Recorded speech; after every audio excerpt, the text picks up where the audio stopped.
Alright guys, so I have another tablet here for you. Galaxy Tab 4, model number SM-T337A. So same thing as the other one. Want to make sure, well, with any tablet really, before you open it, make sure that there is no SD card and SIM card. You just want to kind of pop it out.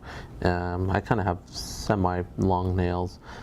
If you can't really get that card out, I know sometimes it's a little hard because it's kind of right in there. You can get your plastic pry tool and just kind of pop it, just push it in a little bit, and it should come out.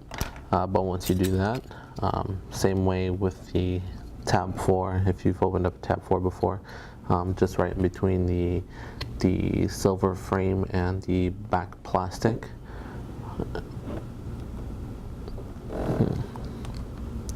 Trying to get a good spot. Sorry, my spudger is a little bent there, and there we go. And once you get in there, it's pretty much easy just to go all the way around.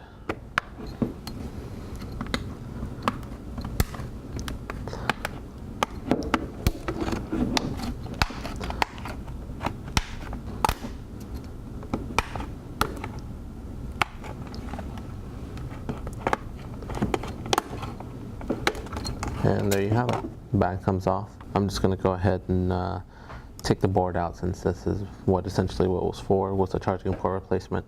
So let's go ahead and disconnect. You want to make sure your tablet's off, or either just unplug the battery. You can use it by just taking your plastic tool and then just kind of pry it off.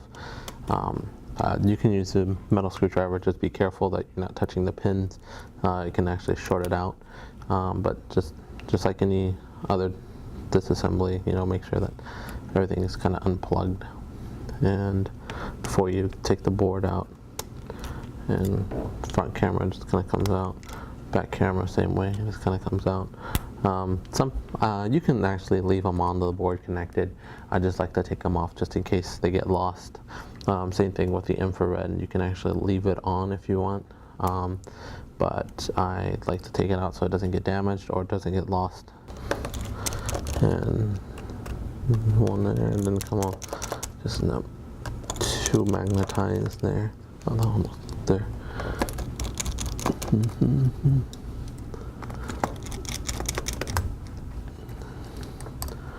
then you just gently lift the board out, and that's it. And oops, there's one came off the board. There you go, screws. When you're reassembling the board, you want to kind of put it bottom first, because it does go underneath the speaker there.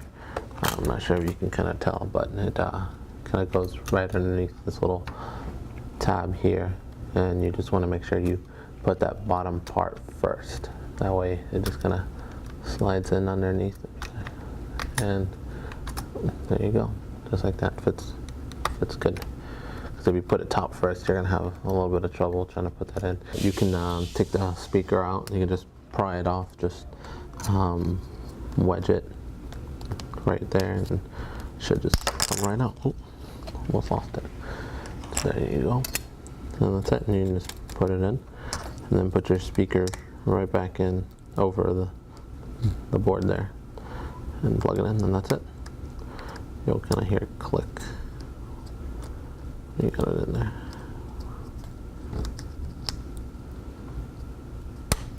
There you go. See, there you have it.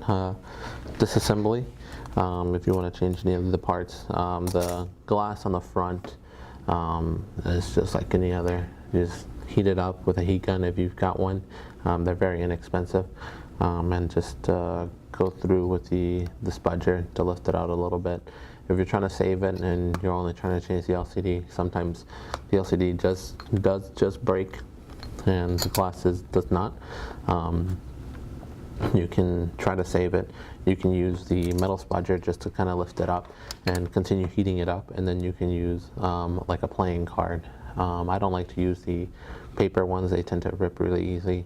You can get some of the plastic ones off like eBay, Amazon, and those will work a little bit better. But if you're using those and heating up the thing, heating up the glass, it's going to melt the card, so you'll have to use multiple cards.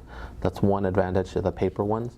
You can use multiple of those and continue heating it up while having the cards inside, and they're not going to melt like the plastic ones. To just reassemble, just pretty much do it the reverse way. Board, bottom first, in. I know my digitizer connectors underneath, but just trying to show you guys real quick. Back camera, front camera. Make sure you connect your headphone jack there, then your infrared. You can put your screws in, and then well, you want to make sure this little cover is in first, and then put your 2 screws there, and then your antenna cable. Just put that right through there. Kind of goes through the plastic, and then that just goes over, and that's it. So thanks for watching. I'll have another disassembly for you on a different device soon. Just depends on what I get next. Thanks.